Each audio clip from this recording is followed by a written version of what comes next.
Welcome. My name is Catherine Bomberger, and I'm the Director General of the International Commission on Missing Persons. And I really have the great honor of welcoming all of you today to join us for a very, very special event called Profiles of the Missing. Profiles of the Missing is a very innovative event where we have brought together families of the missing, who are represented here today, from around the world to describe their experiences in searching for their missing loved ones, whether they're missing from armed conflict, human rights abuses, disasters, forced migration, organized crime, or other causes where persons go missing for involuntary reasons. So it's our pleasure here to have such an assorted group from around the world. I'd like to do a couple more things before we begin, though, because I would like to thank the generosity of the City of The Hague for helping us support this event today. And we have the honor of our first speaker today being the Deputy Mayor of the City of The Hague, Ingrid van Engelshoven. So we're very honored, and she'll take her place after me. But before I begin, I would just like to announce some certain things. This will be a live stream event, so be on your best behavior. I'm just joking. Also, I would like you to turn off your mobile phones. I've been instructed to say this. I always forget to do this. And secondly, or third, the event will be translated into various languages because our speakers are coming from around the world. We have speakers who are speaking Arabic, Bosnia-Herzegovinian, or local language as we call it in the region, to the Serbian ambassador is here, or in Spanish. So be aware of that. So you will need to take on and off your headphones. Having said that, I would like to move forward because we don't have too much time. And before I do bring up the mayor, sorry, one more thing, the deputy mayor, I would like to introduce Ginny Giovanni, who will be moderating today's event. And rather than me going through and introducing every one of the individual speakers, I will allow them to speak for themselves, since this event is very unique in providing the families of the missing that opportunity for the first time collectively in a united fashion. So, Ingrid, please.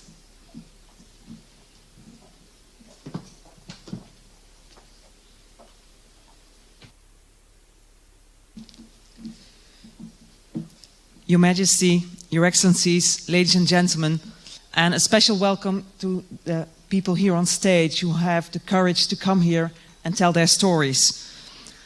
Welcome to you all, and welcome to The Hague, the international city of peace and justice. And as a city, we are proud to host the headquarters of the International Commission on Missing Persons since 2015. And we are very happy to host this event too. We are very happy with this meeting, Profiles of the Missing, a conversation with families of the missing. And it fits so perfectly to the DNA of our city. Because from The Hague, countless people work day in, day out on creating a better, more just and more peaceful world. The first peace conference was held here in The Hague in 1899 already, and in 1913 the Peace Palace opened its door. And you're undoubtedly familiar with how the story developed and how The Hague became the international city of peace and justice. However, I would like to mention two special moments.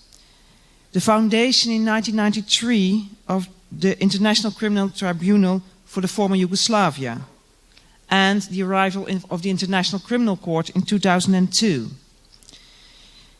The activities of both these organizations are closely related to those of the International Commission on Missing Persons.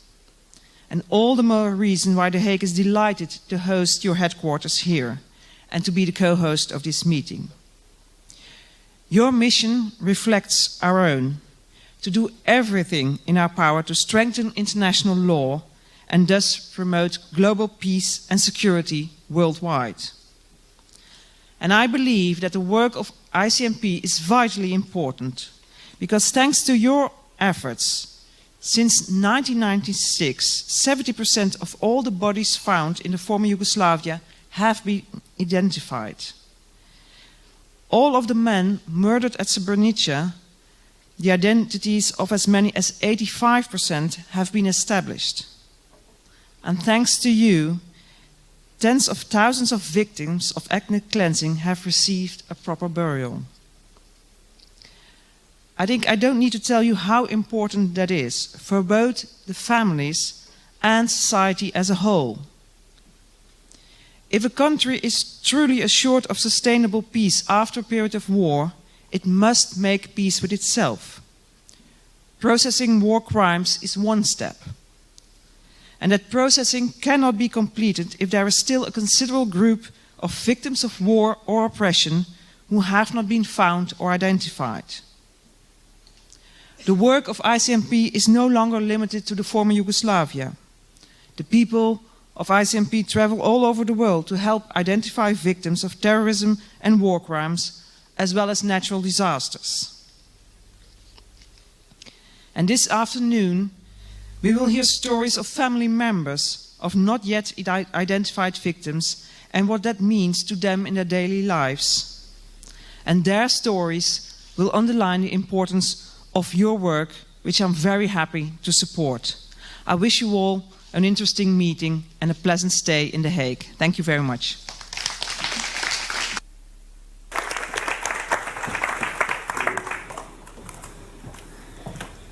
Hello. Very brief, because I want these people to speak. I'm Ginny Giovanni. I'm very honored to be here, mostly because I've been working with ICMP since 1996, since their inception. And as a journalist who reports genocide and conflict and war, I have to tell you that they are, for me, like a beacon in a very dark world, in their pursuit of justice, of the truth, and of strengthening law. And for people that are rendered completely powerless and voiceless, they give them a voice. They're a tremendous organization, and I will always support them. These people that I'm with today on this stage are some of the most courageous people I've ever met. I want you to hear their stories, and also if we have time, it'd be great if you have questions or you want to direct something at them. We'll try to have more of a dialogue. So thank you. We're going to start by letting them introduce themselves and tell a bit about their stories. And we're going to start with Ali, who is from Syria, from Deir ez-Zor, which is in the middle, as he will tell you, of the 5-year Syrian violent and bloody war. He's lost his brother Omar, but he's lost many other people in his family. But tell us a bit about your story and what it's like in Deir ez-Zor. Thank you so much, and thanks for everyone who joined us today. My name is Ali Al-Layli. I came from Deir ez-Zor, a big city in Syria, in east of Syria. My brother, he was arrested by Assad, dictator, his force. They took him from house. It was so early morning, and they had no respect for the family when they took him. They came with more than 13 military backup, and they took him just because he joined to the revolution. And since 2012 until now, we have no idea if he's alive or not. And by the way, this is the first time I share you this story. I talk with you this story, and I didn't talk never ever even with any other organization. And I decided to tell you that online, and actually, we deserve that. I mean, it's our revolution. We should spend many things, and we know what's coming after. That's why we don't care what after. And Omar, one day, he told me, in the beginning of the revolution, he joined to demonstrations as a civilian.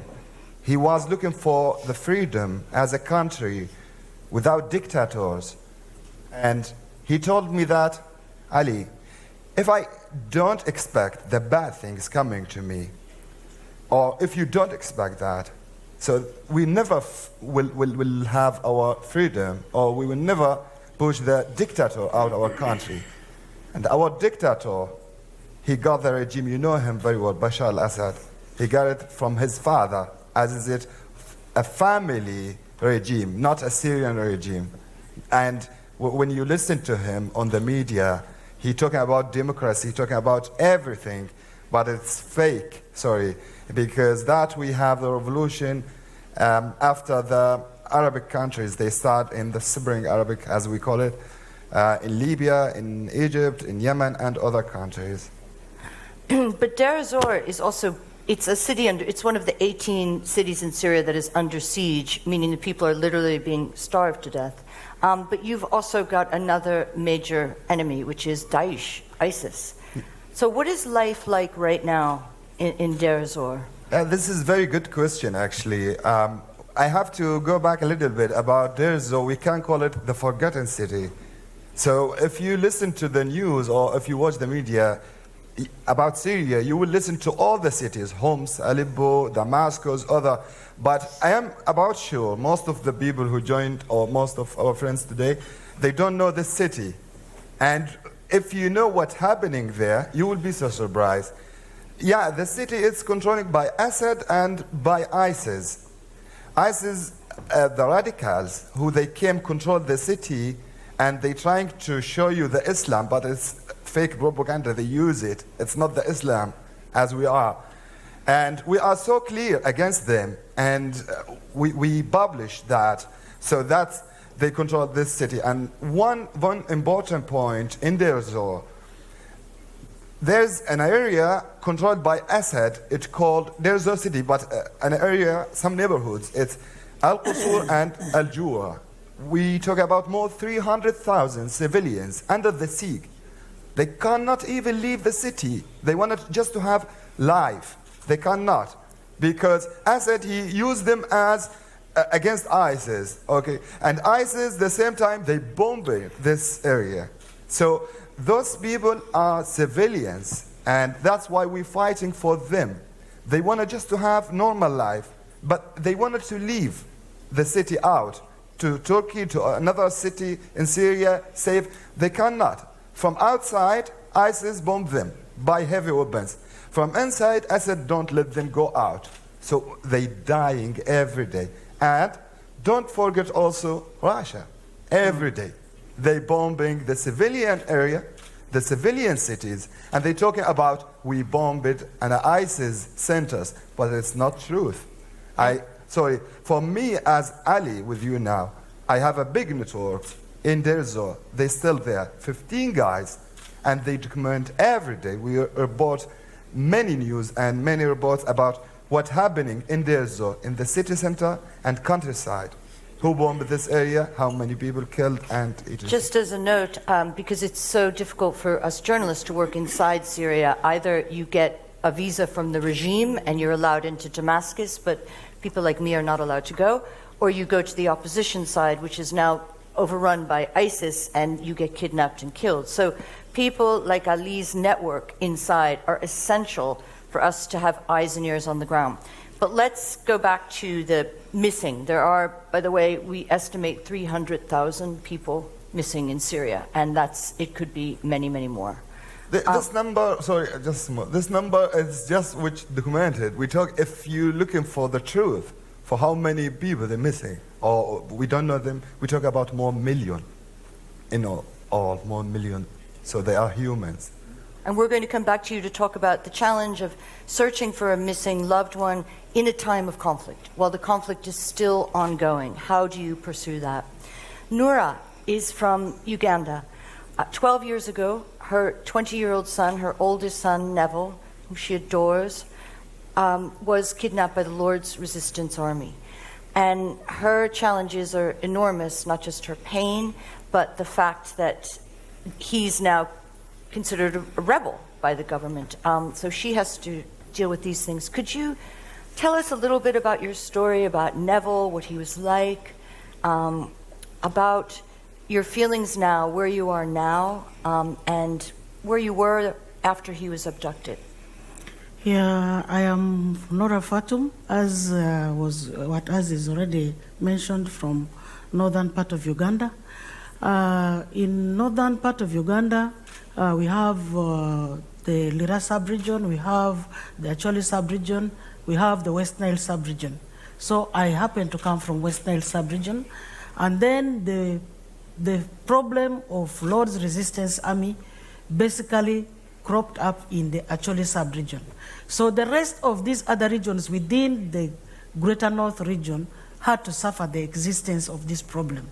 For us from West Nile, we must pass through the Acholi sub-region in order to go to the capital to get our education, to get our social and commercial needs. So my son was on the bus traveling from Kampala to come home, a 19-year-old boy who called Neville, and at that time he was coming to pick his personal effects so that he could go back to school. He was coming to get his things to go back to school. go back to school. But as they were on the way, we only had the information that the bus they were in was ambushed, and of course, some dead bodies were ferried home, and I did not identify mine among those. And then some people also escaped and came, but I have not identified mine among those ones. And therefore, because the situation of my son is unknown, I call him a missing person. And from that time up to today, I am really trying as much as possible to get any information. And if I can get any way of getting to know what the status of these people are, it would be a great help to me. And then I would also want to say that another challenge we have is that it started in Uganda. Many children were abducted. The number is ranging up to close to 10,000. And these children are abducted from schools. I think some of you could have heard about the Boke girls, where 200 girls were taken. And then some of those children were followed, and some of them came back. Some of them have remained at large. So these are the kind of children we are talking about. We are talking about these children who are taken against their will, and they are taken while the government had not declared that there is a curfew, or there is a problem to be in school, or there is a problem to be on the road, but they happen to be doing their normal procedures, and because there was nobody who said there was a problem, and they ended up like that. So now, the problem again has cropped over to cascade into other countries. Uganda government tried to engage the LRA, but eventually they went into Sudan, so abduction continued in the southern Sudan. So those are children who are also taken. So from southern Sudan, they crossed over to DRC, Democratic Republic of Congo. Abduction is continued there. And then right now as we talk, Lord's Resistance Army exists in Central African Republic. Abduction is going on. So are we just going to keep quiet and look at these things going on like this? The pain of having this person in a state of unknown is terrible. So me, I had mine 14 years ago. Somebody had maybe hers or his 30 years ago. Tomorrow, maybe somebody's child is also going to be abducted. So are we going to leave this practice to go on like this? So this is the situation that we are in. And I would also want to say that the records of the people who have been abducted is not clearly known.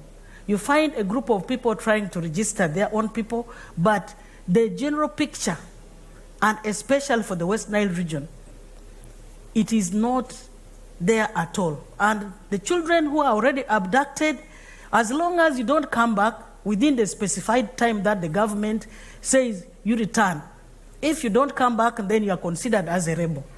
But to me, I also understand that if you are out there, then you must listen to the captors in order to survive. To me, their being there is a survival skill. So these are the rebels now. So I don't know whether mine is alive or is dead, but I am talking on behalf of all those children who are taken, and also at the same time, those who are alive. Please let us consider every situation as it happened, and then we can try to help these parents who are suffering. Also, you said something last night which I think really resonated with many people, which is that I'm just a mama waiting for my son to come home from school. And you were, of course, waiting for him to come home from school when he was abducted. And one thing I've learned from this group is that all of their experiences are so different. All of their situations are different. All of their challenges that they're facing, trying to find people they love, are different. But they're all in pain and united by that pain and the sense of not knowing if the person they love is dead or alive. And that's where you come into it, and why it's so important to have this organization, because it gives a sense of hope. And I think we were talking about earlier the hope and the pain. Manera is Bosnian from Srebrenica. I think I met her in 1995 or 1996, right after the genocide in Srebrenica. She's become something of an icon to many of us because she lost her husband, her son, and 22 members of her family.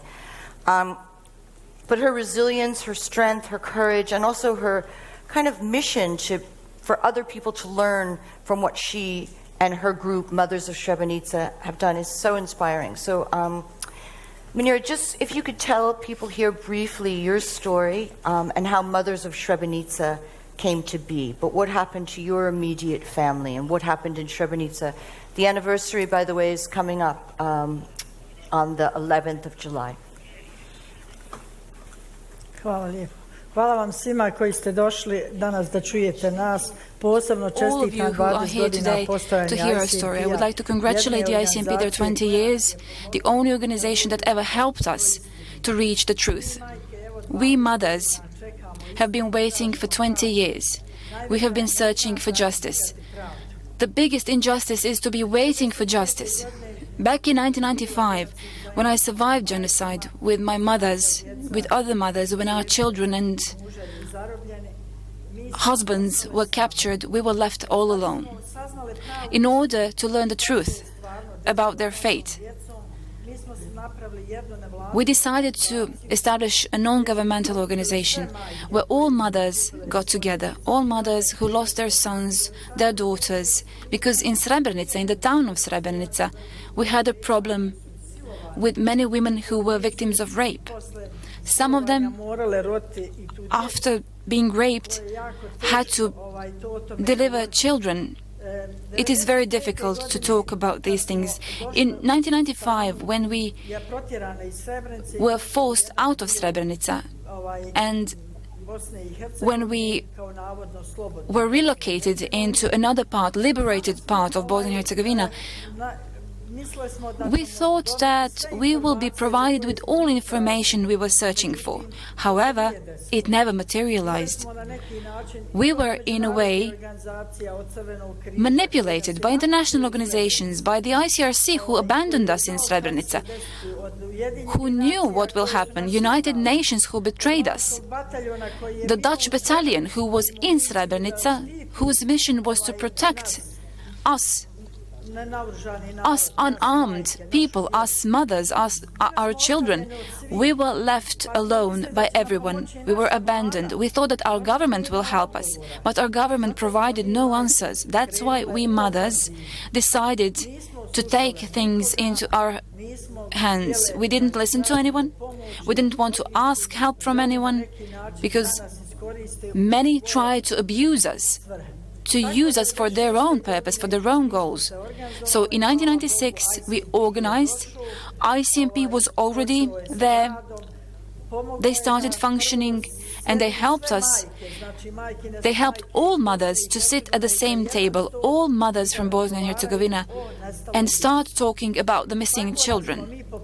So for the first time we were sitting with mothers who were Serbs, mothers who were Croats, mothers who were Roma, Bosniak mothers, all ethnicities. And we all were sharing the same goal, to know where our children are, what happened to them. And eventually we realized that we mothers who lost our children, that we must be the first, we must be at the front row, to trust each other, to talk about why our children went missing. We sent a letter to many organizations worldwide, a letter where we were asking who can help us. We were asking for advice. We were asking for anything. We were asking for a piece of paper, a pen, a nice word. anything. And thank God we succeeded. We succeeded because we started cooperating with the ICTY. We started cooperating with the court, local court that was established in Bosnia and Herzegovina. We have a prosecutor here who has done many things for Bosnia and Herzegovina, who unfortunately left. I wish he was still there. ICMP was an organization that helped us to restore identity to 30,000 people. I spent 18 years searching for my youngest son. My youngest son, who was the pride of us parents. He was the pride of his school. He was the best student. He was admired by everyone. He was in competitions. He loved life. But 18 years later, I found 2 small pieces of bones in 2 different mass graves, which were 25 kilometers apart. But I was happy in a way. I was happy because I will have a grave. I will have a tombstone with his name.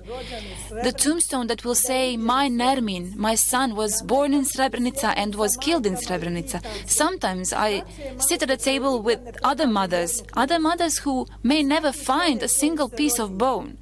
And we know that whoever is born, he has the right to live. And when he dies, he has a right to have a grave. And if our children have no graves, if it's as if they didn't ever exist. Some time ago, a mother from Srebrenica called me. She lost 4 sons. She was very ill. I asked her, what's wrong? And she looked at me and she said, I feel the pain because my Mujo, my Sefedin, she started calling for her sons, and she said, I wish I found a single piece of bone to wrap it up in the most beautiful silk and to die with it. That is the mission of us mothers, to find the bones of our children, to have a grave, to have a tombstone, to have a place to go to and pray.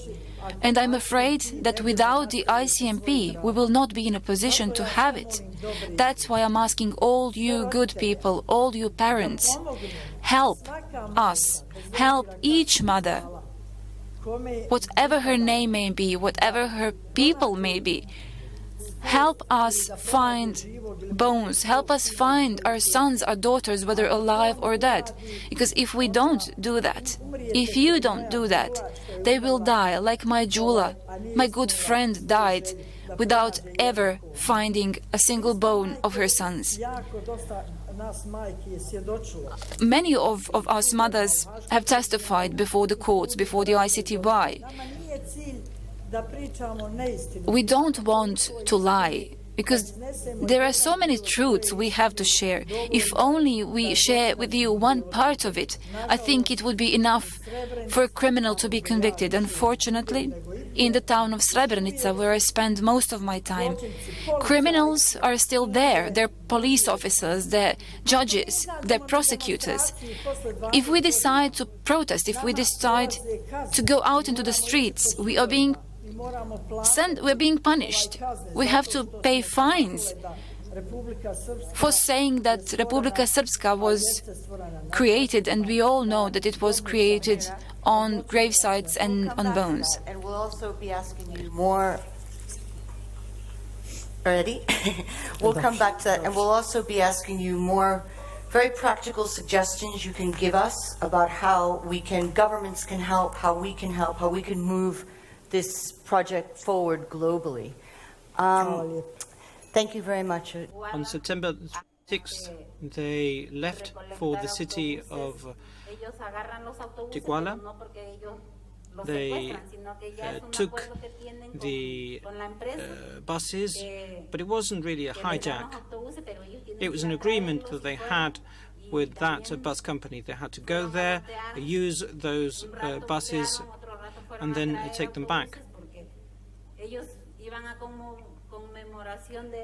They were going to commemorate the 2nd of October, and they had to get together all the people from the different teachers' colleges who are going to stage a protest, because we're talking about young people who like to be vocal when there is an injustice committed by the government. So that is what they were going to do. They were going to stage a protest. But when they left Chimpancinzo, they would be monitored by the C4.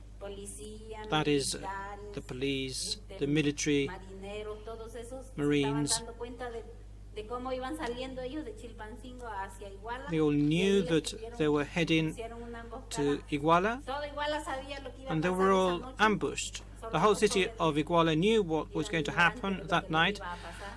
Only my son and his friends didn't.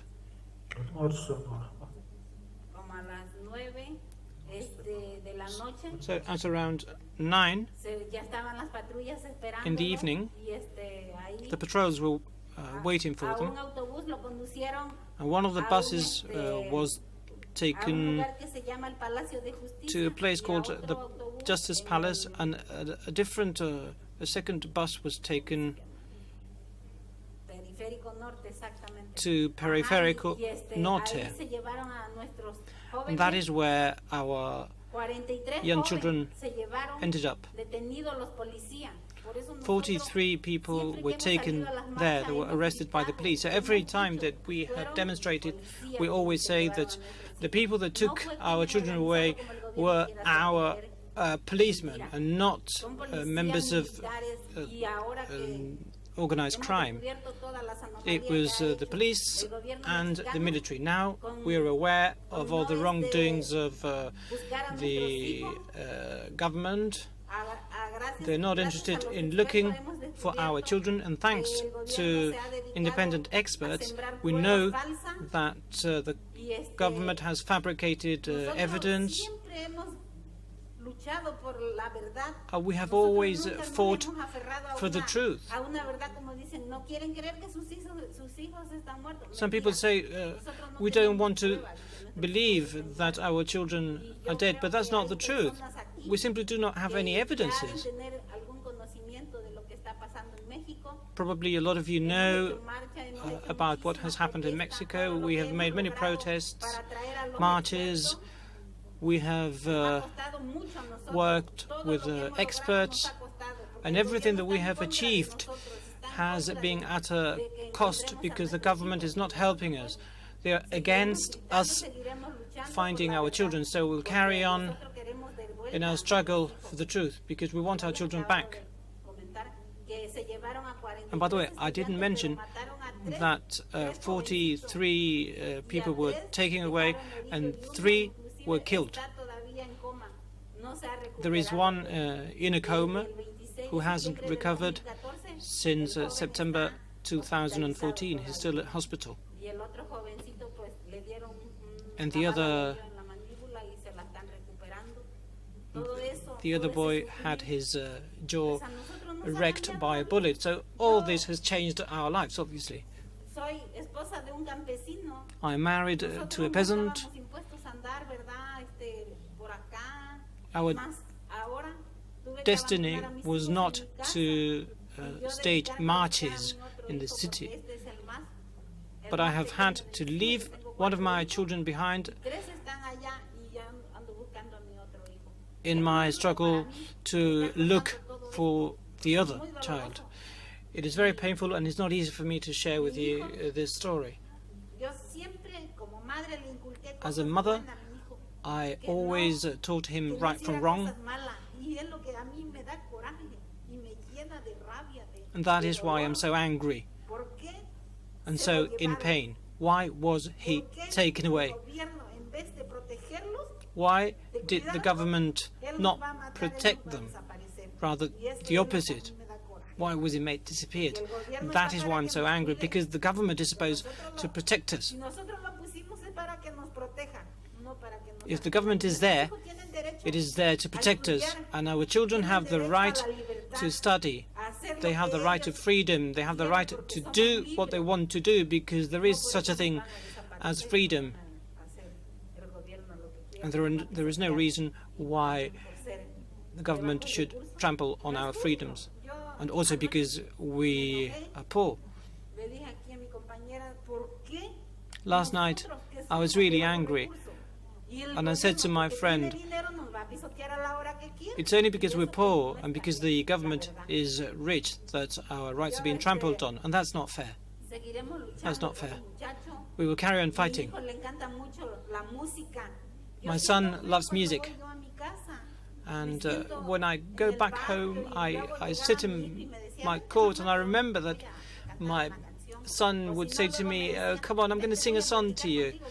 Or he would just chit-chat with me for a while, and I miss all that at home. I cannot really be at home, because if I go home and I have lunch, my thoughts will be about my son not being there. If I look at my son's bed, I think, well, my boy is not there, and I can't carry on like this.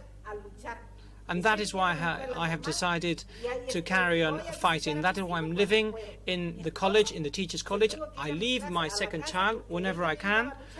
My husband was also fighting, but he's now at home, ill. My other son also needs us, so my husband is with him, and we need international help to find our children, because the government doesn't want us to find them.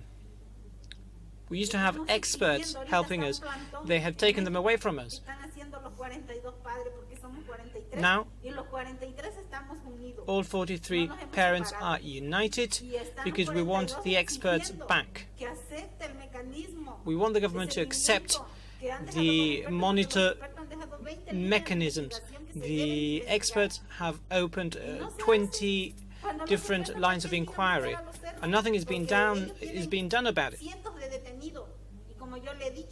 There are hundreds of detainees. But what is the point of having so many arrested people if nobody tells the truth? Nobody's telling what happened to our children. And all this is because the government is involved. And that is why nobody can tell the truth. Because if one tells the truth, then all the others will feel the pain. That is why I ask you for help. Because we need your help. We need your support. We need to find our children in order to carry on with our lives. Our lives stopped at that moment, and we need to carry on. One thing that I want to point out as a journalist, which is very important, is the press journalists do something terrible, which is, and it's our editors, but we're responsible as well. There was a lot of press about MH17. Srebrenica also was very much in the news because we were there. Syria, we do, it's not as much, but it still is, it's a big news story. But there are places that don't get reported. Nepal, not so much. Uganda, not so much. And Mexico.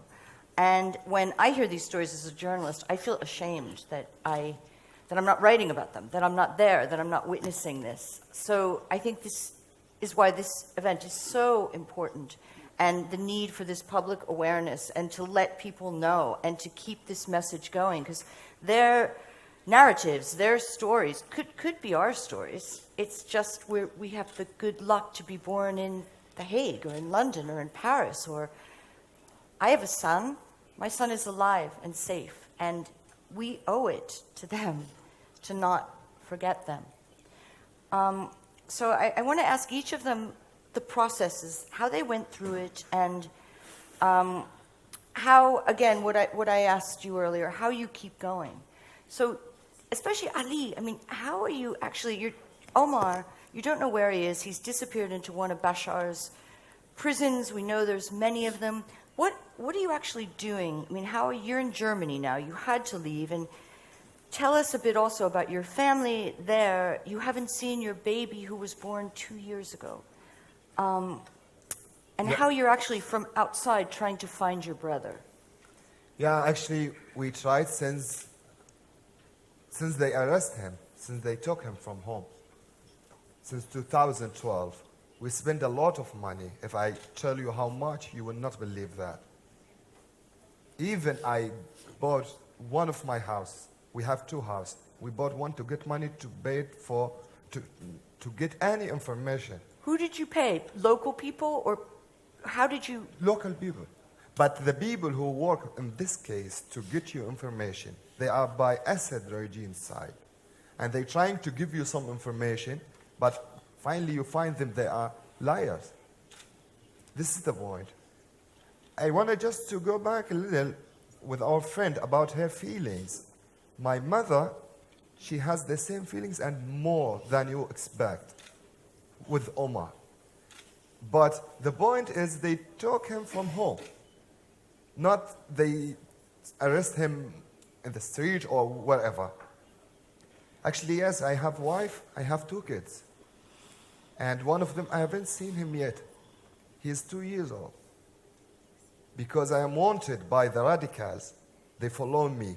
I'm wanted by Assad regime because we joined to the revolution. And you're wanted by ISIS as well. Yeah, exactly. And to be honest, I was the only one in all Syria who was clear against ISIS in the beginning. When I talked on the media, this group gonna to be radical group in the beginning, and then now everyone he can understand which kind of groups this radicals. Yes, my brother, everyone he miss him. Not only my mother, we miss him. We have no idea about him, why they arrest him.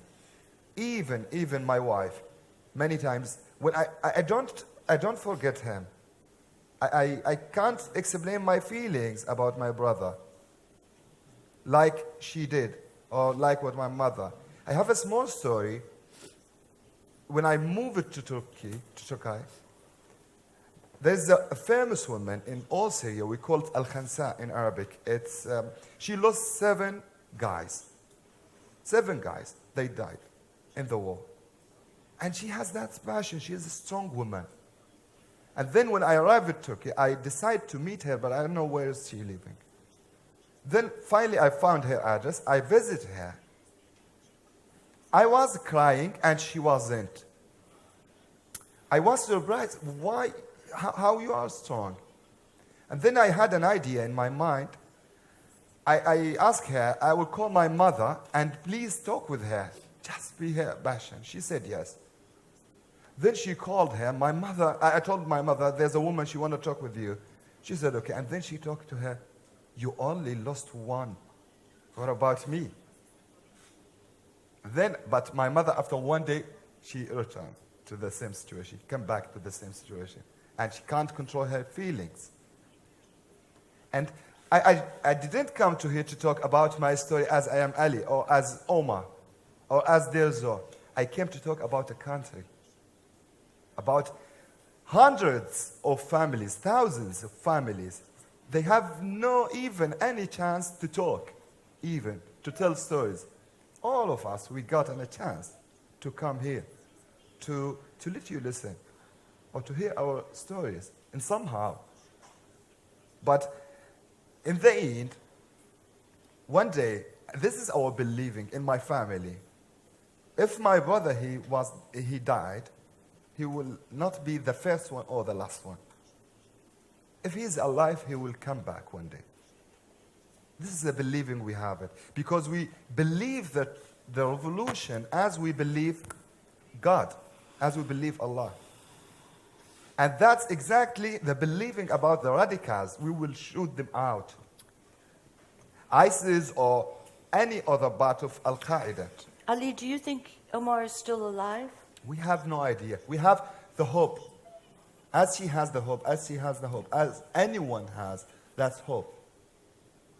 And I told you exactly how we feel about Omar.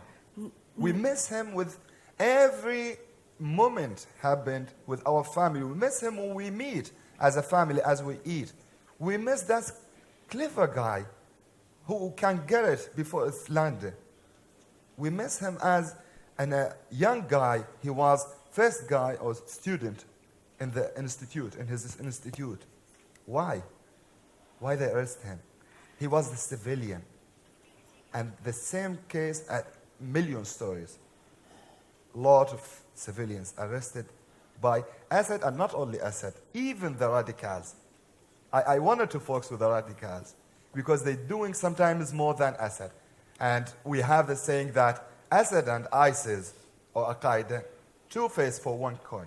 Just to clarify again, Deir ez-Zor is besieged.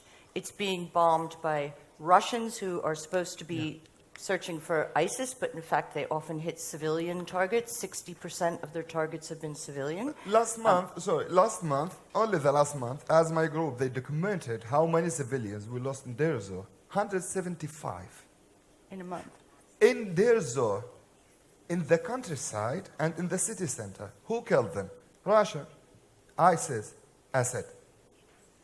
ISIS killed about 33 civilians. They kill you easy just because you are not with them. They killed 5 of my best friends.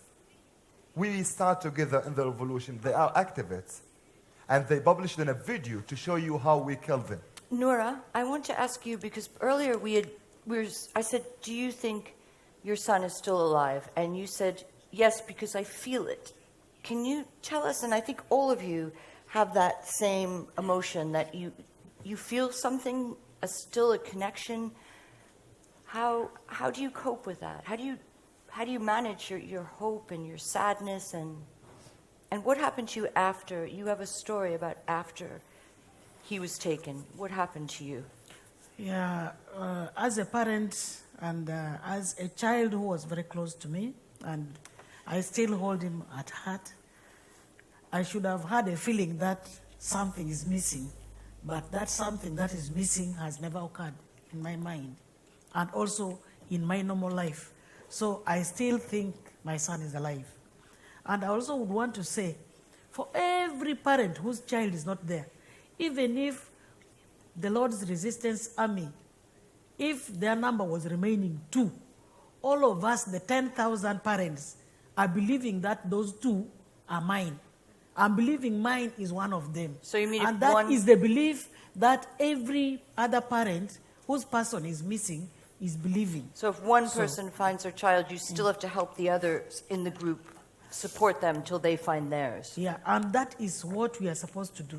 But I would want to say that immediately that this incident happened, I was withdrawn fully, and I found I could not cope with the situation very easily. I was almost, actually I was treated for mental illness because I could not sleep. I had the sleeping disorder. And then thereafter, because I was withdrawn, I ended up losing my last born, who was 11 years by that time. Your daughter? Yes, I lost my daughter. But thereafter, then I realized I would lose everything. I produced 4 children. Now there are 2 who are not with me. And then these other 2, I felt if I joked around, things would go bad. So I decided to join the concerned parents, because the concerned parents were the parents of a group of girls who were taken at one go, and this time there were about 200 girls from Aboke Secondary School. So when I joined them, we were sharing our pictures of our children, so that somebody who has maybe escaped from the bush could maybe identify and maybe give you the hope that this person is alive, or I saw this person somewhere. So in the process, most of these parents whose children returned, they dropped out of they became inactive. So eventually, those of us whose children were not yet seen, we found we remained alone. So I had to move on to another group that was bringing together the war victims. Now, this group that was bringing war victims, it was not only looking at any particular one. You could see that everybody who joined that group, their aim was they were looking for compensation because their properties were lost. They were looking for compensation because they lost their dear ones. But then now, like me, I felt I was not in that category. I found there was no money that could buy the answers that I need about the whereabouts of my person. And money could not do anything for me. So I told them I was in a wrong place. I don't feel comfortable because you people are talking about money, but me, I'm looking for answers. So did you conduct your search by yourself? Is that what you're saying? Did you? So from that time now, when they realized that I was not in that group, then we started the Right to Know campaign. By the time when I said I cannot go in for money because I don't know whether my child is alive or not, but maybe first things first, let me know the status. And that was when now, in that group, you find that others also started showing that mine is also missing. Mine is also missing. I want to and that is how we got ourselves Dennis, 5. because we're talking about gathering information here and getting information. So you were talking earlier about how do you actually gather information? I mean, were you actively doing it by yourself, or were you doing it with the support group? And especially because Ukraine, there's an ongoing conflict, and the actual site of the crash is a war zone still. Well, we gathered information, of course, from our government, the NGOs, all supportive teams, but I couldn't do it all by myself because you already said to me and to the audience, I was working for 60, 70 hours a week, but also our other board members were also working around the clock, making sure that everyone was provided with the same information and with the same, or let me say, they were treated with the same respect. And are you coming up against blocks when you try to find certain information? Of course. At the moment that the crash happened, we were blocked with any kind of information, even with the passenger list. So even that was a struggle. Hopefully, we have contributed with our well, let me say guidelines that we have given to the government, but also to some very important organizations within the Netherlands, like victim support, that you need to be more faster with your passenger list. You can't... more transparency. More transparency, but also we also know how it feels when someone is missing. We don't know what happened. Yeah. And with that, all the information that you want to receive only comes with cooperation and nothing else. And collective strength, wasn't it the term you used about people working together? Yeah, but that's of course within the board. We have a board of 5 members, and of course a lot of next of kin that also help us within work groups. But especially the board members worked round the clock and were everywhere making sure that everyone gets the same. Manera, we were talking about revenge. Someone mentioned revenge. Bosnia, of all places, well, many places where there's horrific things that have happened. And you were saying still in Srebrenica, there's many of the killers walk free, as in Foča and other places. How do you break this cycle of revenge, especially when so many are still missing? There's so many that haven't been buried, that won't be buried this year at the commemoration at Potocari. How do you stop this cycle of revenge? I have to say that all world should learn from us mothers from Srebrenica. 5,500 children after genocide were left without parents, without a single parent. These children had no fathers, no mothers. Many of them saw their mothers being raped, their fathers being killed. What we succeeded was to raise these children into healthy adults. None of our children ever seeks for vengeance.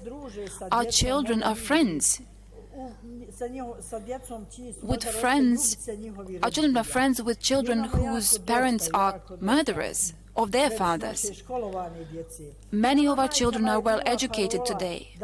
What our mothers wanted was to seek vengeance through education of our children. That's why we have many medical doctors, many teachers, many engineers. That's what we are proud of. Because we know that when a man falls ill, he can be treated, he can get well, but hatred is something you can never get well of. That's why we wanted to raise healthy children, children that will be example for everyone, so that children from all over the world can learn from them, learn from their example. What about you? How did you earlier answered about your resilience and how you kept going, but what about in your community? I mean, how do you keep vengeance from growing and fostering? So we have heavily focused on the advocacy part to keep the issues alive and also to mobilize the family members, to create pressure to the authorities. So we, in our advocacy part, we went through the mobilizing all our members throughout the country, and also policy lobbying at the center. That, I mean, how we can concentrate on our policy, that we can influence parliamentarian and politician at the top, and also in grassroots, I mean, how we can mobilize our members, and also how we can link with the victims and non-victims together. So like activism yes, right. was activism, a cure right, for it, in a way. Lobbying. And we have also mobilized our members to establish our issues in all the local districts. We have 75 districts. In every district, we have one male and female representatives. That means they are our bases, 150 members. They are the leaders. So they can continue speaking, continue linking with the other actors, and then continue keeping pressure to the authorities from local to central level. And also, we also, I mean, build and develop their capacities on leadership and campaign skills, how to lead the movement and how to establish the agenda through the campaign and both. So, and we are also producing leaders and also sustaining campaigns in a voluntary basis. And also, we are also extending our memberships. These are long-term solutions. Right. Yeah. All the members and the family members, relatives, they are the members. And also, we are also initiating some local programs, local memory initiatives, like how to construct local memory. And then we are also, I mean, engaging on the memorialization work and memory work. And also, we are also mobilizing them. And so linking memory and the other social members there. And so this way, I mean, we are continuing. And there are challenges, of course. And also, in our context, the more challenging part is all the alleged perpetrators from police or from army or from the political sides, they are there because they have negotiated. And so they have agreed to move forward and forgetting the past. And these are the challenges, and so still there are threats.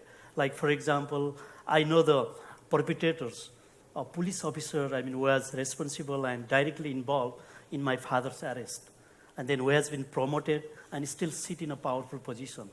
And so there are many police officers, army officers, and political party leaders. They are in parliament, and they are in the same page, and so against our issues. Mm-hmm. So these are the big problems there, and the big pain for the families and for us is, every day, we see, and then we see the perpetrators posing in the TV and cameras in the media, and also leading the issues from the government side. And so this is the big fight, and tensions in between that, how we have been fighting against them, and also to keep them accountable, and also fighting against the impunity. And these are the big challenges. Thank you. Thank you. I'm going to talk about memory briefly, but I think maybe we'll ask if anyone has a question or two, and then I want to ask Blanca about memory and how important that is to keep in the collective consciousness in a way. How important is the memory of it to keep people going, to keep your group working to find justice? The memory of your son, the memory of... Pues yo el recuerdo de mi hijo, pues eso no nunca se me va a olvidar a mí, pero yo sé que will never abandon me. Ellos están vivos porque pues I know that he's alive. Así no por todo lo que ha investigado los expertos. if what the experts have come up with is anything to go by, y no habiendo ni una prueba well, they científica que realized that demuestre que there ellos was están not muertos, a porque single tenemos a los peritos de Argentina que nos están apoyando en eso. scientific Y ni evidence ya nos han hecho pruebas proving de that they were ADN dead. para identificar muchos Our cadáveres Argentine que han friends encontrado, have helped us y ninguno out. pertenece a nuestros They have hijos. done Y así es que nosotros, DNA tests on the tenemos fe remains, de que and ellos siguen vivos. Y pues none por of those eso es el remains apoyo que les pido, ¿verdad? Aquí a todos que nos collate with any members of our family. So apoyen we a still have encontrarlos, hope, porque and we pues really son jóvenes entreat que tienen you derecho a to seguir help us sus find estudios, our y children, son because they jóvenes que necesitan are young people who have the right to carry on regresar a studying. casa para que They have the right to la familia, come back home. nosotros como madre, podamos tener una And vida as propia. mothers, we want to have a real No life, se puede. because this is not a real life. Do we have any questions that you would like to address to the panel? Are any points to be made? Otherwise, we'll keep our discussion going. But is there anyone? No? Okay. I think, Manera, maybe you can tell us more about what you learned and how you made your group, Mothers of Srebrenica, successful, and what lessons you can give the others, all families of the missing, people waiting for their children or their husbands or their loved ones to come home. Ovako još jednom moram se zahvaliti ICMP-u koji mi je Start omogućio by thanking ICMP da again, upoznam ove because ljude. they Da čujem gave me njihovu opportunity to sudbinu, meet these njihovu people, priču. to hear their Jeste faith, to da hear their su različiti stories. na različit način, Yes, ali we are all patnja, different, bol, but the ljubav pain, prema svojim the nestalim love bliskim. for our missing Zato family ja members sam is the same. danas govorila ovim That's why majkama. today I told Mi, these mothers majke and brothers, Srebrenice, vjerovatno we mothers nikad from ne bi Srebrenica uspjele da se would nismo probably osamostalile. never have Nismo slušale succeeded in what we were nikoga, doing ni if našu we had not vlast, ni decided našu to be politiku, independent. We didn't listen ni to našu anyone, čak neither što our više ni politicians, državu. neither Imali our smo neke state ljude koji su nam representatives. davali There were people smjernice, who provided šta guidelines, trebamo da radimo. what we should do Da bismo naše najmilije in order to restore our loved ones into Srebrenica, in order to mark the place where genocide occurred. I have to say našem velikom thanks to our great friend, Mr. Thomas Miller, to Jacques Klein, prijašnjem visokom the former High Representative Wolfgang Petric. Our government at the time decided that our children will be buried in the Federation part of Bosnia and Herzegovina, because we know that Bosnia was divided in 1995. But then we asked our mothers, we asked the families, where would you like to bury the remains of your children? 25 women, 25 people from Srebrenica were interviewed. And there were 3 locations where the government, the place which government allocated, Sarajevo or Srebrenica, Potočari, where our children were abducted from us, where the genocide started. 83% of interviewees decided that they should be buried in Srebrenica. We presented this to the High Representative, we presented this to the media, that the families don't want to bury the remains where the authorities want. We want to go back to Srebrenica. And then, thanks to the then US Ambassador, Mr. Miller, and Jacques Klein, and all those international representatives who were actually listening to us, on 25th November in 2000, High Representative decided that our children will be buried in Srebrenica. This was very difficult. It was very difficult to get this location, because we were looking only for a place that we can show to the rest of the world. We didn't want to bury our children in the forest. We wanted to bury them in the place where many of them were killed. That's why, and that's how we were provided with this location. In 2001, we started the construction of the memorial. In 2003, many people returned into the eastern part of Bosnia. 600 remains were taken to this place to be buried. These were our children. Posle toga And then I was invited by our Raisel Olema, who was the head of the Islamic community of Bosnia and Herzegovina, asking me who will open the memorial center. Should I do it as a representative of the association or him as a representative of the Islamic community? I said, neither of us. We want President of the US, Bill Clinton, to do it. He was looking at me, he laughed, and he said, don't be silly. And then we wrote a letter. That's why we have so much respect for Mr. Miller.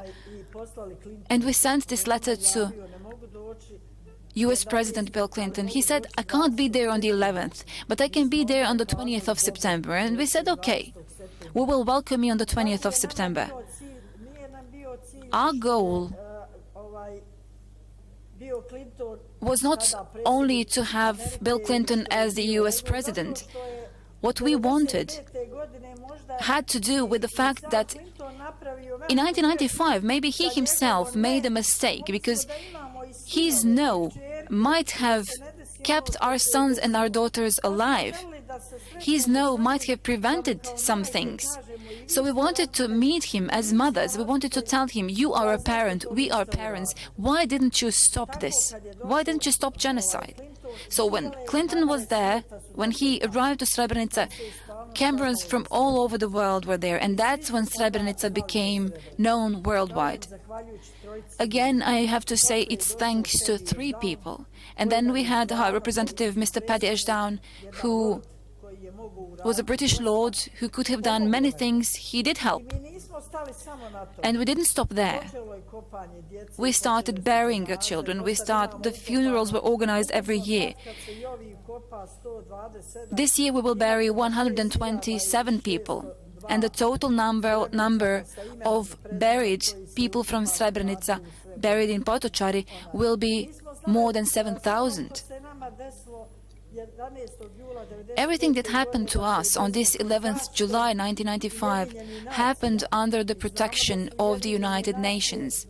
We know that the United Nations are responsible for what happened, and then we as mothers filed a lawsuit against the UN. I have to say this. And there's this entire process with the lawyers from Amsterdam. Eventually, the court in Strasbourg said that the United Nations are protected. Can you imagine? The United Nations were protected, and we were protected by them. When we were protected by them, we survived genocide. Some of us survived genocide. I was crying then, and my granddaughter, who was very little at the time, told me, "Grandma, don't cry. When I grow up, I will be a lawyer, and I will have a group of people, a team of people. I will start this process again. We will not stop. We will not stop now. We will not stop here." And she said, and I told her, "I will not be alive then." And then she told me, "I will visit your grave and I will tell you about it." My granddaughter is now 14. She speaks 2 languages. She's the best student in her school. She's the best in her mosque, and I'm the most proud grandmother in the whole world. We filed a lawsuit against the Dutch government, against the Ministry of Defense. We know that Dutch people cannot be blamed, but their politics at the time has to be blamed. Manera, we're going to give everyone else a chance to. You asked me a question, so I have to tell my story. Collective memory again. I hope you're not preventing me to speak, because we're in Netherlands. What is the main thing you want to accomplish? What is the thing you really, in searching for your brother or finding your brother, what is the thing you most want? Manera and the mothers of Srebrenica got their children, got a place for them to be buried in Srebrenica, where people were killed. What do you want? Absolutely. You cannot never compare between what happened in Bosnia or Serbia or what's happening in Syria. And even you cannot compare between Adolf Hitler and Bashar al-Assad. So when I looking for my brother or other people who they were arrested and we have no idea about them, we still have that hope because we love them. And even if we died, as her daughter or someone from her family said to her, I will continue after you die. We have kids, they promised us they will continue. Not only in Omar's case, or the people who are arrested, in all the country. There's a picture in the same exhibition I did it in Germany. It tells you about the kids in the revolution. They believe it. Sometimes you are not sure about yourself how you believe the revolution. They believe it more than you expect, more than you think. They wanted to have the new life as the people living here in Europe or other countries, safe, democracy, freedom. That's our goals. That's what Omar he did, or his colleagues, or his friends. Omar he was a big danger for Assad regime when they saw him in that demonstrations and he was just saying, Bashar Assad, get out or leave the regime. He was one of thousands. By the way, I wanted just to say sentences about Deir ez-Zor and Hama city. Hama, it's another city in Syria. Since the revolution started in Syria, 2011, until now, the biggest demonstration happened in all Syria. It was in Deir ez-Zor and Hama, and it was live on Al Jazeera channel and many channels. More than 1,100,000. They were live on the channels. And then, after that, Bashar al-Assad, he decided to send his army. We're talking about army, about our people who they joined to this army to save our country. Some of them, they left him and they created the FSA, who they saved us. Some of them, they killed us with him. Ali, we only have 1 minute left, and I want to let everyone have a little second to close, but finish. My message, I wanted to say, thank you so much, Omar. You were the reason I am here. Thanks for my friends who they put me through with the organization. Thank you so much for you listening. And I hope the message is clear. That's all what I wanted to say right now. Keep Deir ez-Zor in your mind. Thank you. Blanca, is there something you want to say, a closing, a memory, a message to the audience before we end? Pues darle las gracias a todos los que nos han I just want to escuchado. thank everybody who has listened Sensibilizado con nuestro dolor, ¿verdad? and who have Porque, showed pues, solidarity with hay personas our pain. que no se ponen tantito en lugar de nosotros. Because some people don't make an effort to put themselves in our shoes, Yo le doy las gracias y in decirles our suffering. que So nos I would really like to apoyen. thank you, and I ask for your Ahorita support. hay algo que se puede hacer en el Facebook, una pancarta, algo que puedan There's a few hacer, things that you can manifestarse y do decir on Facebook. que, pues, que en Ayotzinapa hacen You falta can put up 43 a banner y pues no nada más on son Facebook. 43 desaparecidos, hay miles de desaparecidos en México. There are Y, 43 people está una página de padres y missing madres in de any one Ayotzinapa, city se llama in la Mexico, and you página can para sign the que petition. ustedes se enteren de todo lo que hemos I can hecho, give you de the todo lo que Facebook hemos ido address haciendo later transcurso to de inform you about everything that we año have y done ya throughout vamos a this year. cumplir 2 años. And it's been Nuestros hijos 2 years, desaparecidos, 2 years y without pues our children. nosotros seguiremos en la lucha. And Y, pues, well, espero contar the con todo el struggle apoyo de continues, todos ustedes, and I hope y, I will pues, have the gracias backing of every a single one of you. quienes hicieron posible que viniéramos aquí. And Yo le doy las gracias de I want to todo thank the corazón. organizers Tengo for fe bringing en us Dios, here. I que vamos want to a thank you. I encontrar a estos believe jóvenes, in God. I think that He will help us find our sé que children, voy a encontrar a mi hijo. and I know that I will find Mucha fe tengo. my child. Y donde quiera que esté mi hijo, pues Faith is very important. I le have mando faith, bendiciones. and whoever is, Él wherever sabe muy is, bien que yo lo amo y por he él knows hago very well todo that lo que I sé. love him, and I'm ready to Muchas do gracias por anything escucharme. for his sake. Thank you very much for listening. Would you like to close with something? Thought? Yeah, what I would want to say is that I'm very, very grateful for having at least reached this far, because it is not every day that you come and you present your issues to the whole world. Today, the whole world knows there is still a problem somewhere.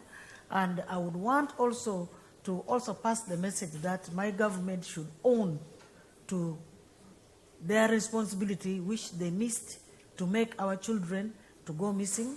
And I would also wish to pass the message that what I would have loved to have happened is we should have the records clearly of what happened, and we should also search for the people who are missing, and please let us reunite, whether they are bones, whether they are human beings, reunite them so that all these parents, all these relatives can move on with their lives.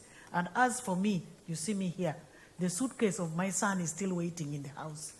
Because even if there were 2 people left in the army of LRA, I still believe maybe mine is one of them. It is the belief of all the mothers. It is the belief of every person whose person is missing. So I am keeping my hope alive. I have the suitcase, but I thank you very much for giving your time to listen to us. And I hope we propagate this message and also give us support to come to a conclusive end so that we can start living again. Thank you. Thank you. Ram, some closing thoughts? I mean, to me, for every families of the disappeared, truth is important. I mean, the objective truth, social truth, and the forensic truth. So human remains to get back. It's very important for the final rituals, for the closure. And so we will never forget. And fight against the injustices continue.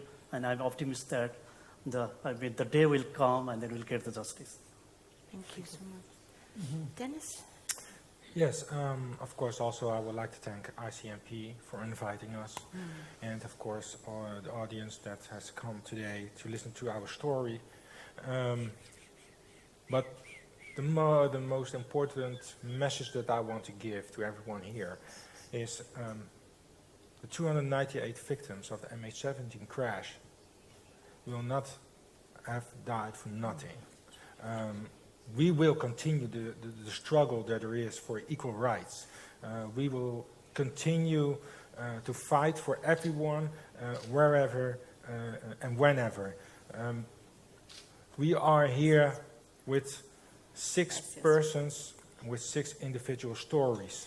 But it doesn't mean that there are more stories, that there are more examples of how we have to treat people and how we have to combine the strength.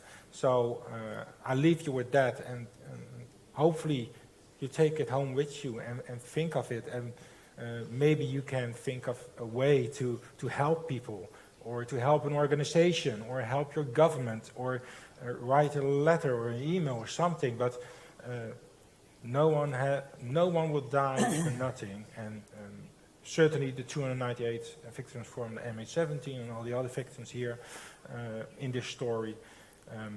And that is something that I want to end with. Thank you. Manera? Moramo graditi svijet na istini I na pravdi. Moramo se boriti da se ne zaboravi. Fight not to forget that our children are not forgotten, because if we forget, we kill them. We have to fight for the children in the future. We have to fight for their future. I wish you all the best, and thank you very much for listening. And I'll just say very quickly, to me, there's the 4 most powerful words in the English language are, you are not alone. And I think that so often we feel that we can't do anything, that we're helpless, that we're powerless, that there's nothing we can do about conflicts in Uganda or Syria or Mexico, but we can, and we do have a voice. And together, what you were saying, collective strength, is so important. So thank these incredible people, and thank you.